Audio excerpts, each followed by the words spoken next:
Seemingly the same quote about King Charles in two separate newspapers is attributed to different sources. Let's get into it. This one is funky. Okay, first of all, I was sent this tweet on Twitter. I will not call it X. New York Times, The Telegraph, comparing the two. I'm not going to run with anything until I see the actual source, because despite good intentions, this could be doctored, but I found them.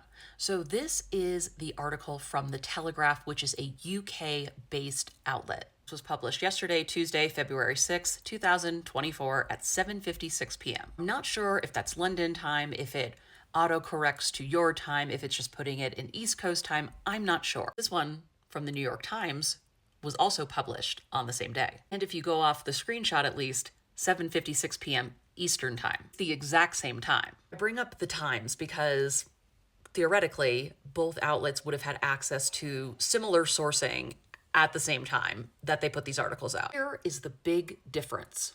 In this New York Times article, which is removed of the emotional entanglements of Harry, William, etc., it's such a different read. The tone is so vastly different. It reminds you that most of the world really doesn't care about this Harry drama. It just makes the UK papers money. Here's the quote in question. Quote, "The Prince of Wales is currently taking time to support his wife, the Princess of Wales, as she recovers from abdominal surgery at home in Windsor." End quote. Lee Thompson, William and Catherine's communications secretary, said in an email on Tuesday. Said in an email. Not necessarily directed to the New York Times. This could have been a blanket email to reporters. This could have been an email template that they sent out to any reporters who asked for comment. Mr. Lee goes on to say, quote, "Although the prince has been working privately, he will commence public duties tomorrow," end quote.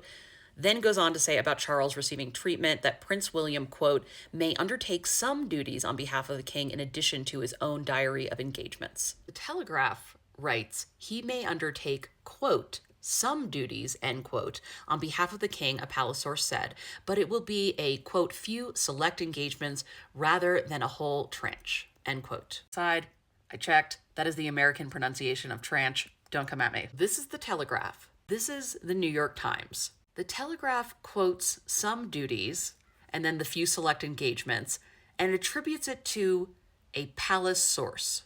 Meanwhile, the New York Times attributes "may undertake some duties," so that whole part that the Telegraph only had some duties, in quotes, and the rest of it, and attributes it all to Mr. Lee, who is William and Kate's communications secretary. Is there a world where two outlets got nearly identical quotes from two different people?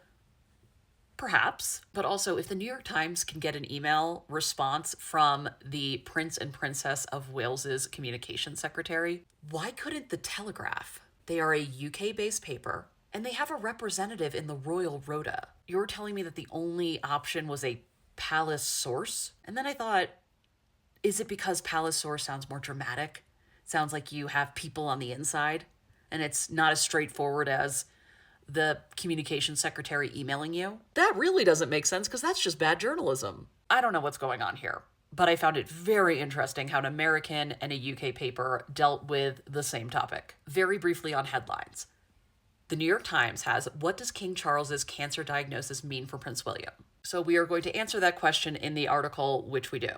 The Telegraph frames it very differently. "The king leaves Prince William free to put family before firm." There's a couple ways to look at this. One way is that Charles's camp really doesn't like the whole King William is ready to step in and he's going to be taking over for his ailing father. No, that will not be happening. This free to put family before firm makes everyone look good. Gives a reason for why Prince William is not filling King Charles's shoes at this time. It also lends credence to this whole next generation doing things differently, modern family kind of thing. To me, it is a much more calculated way to save face and keep the current sovereign and the heir to the throne happy with this framing. No one's a bad guy, no one's lazy. The New York Times article doesn't do that, and it's because they don't have to do that. They don't need to stay in the good graces of the monarchy the way the Telegraph does. Anyway, I thought that was super interesting. If you want more of those kind of comparisons between UK and US or anywhere else outlets, let me know because that was fun.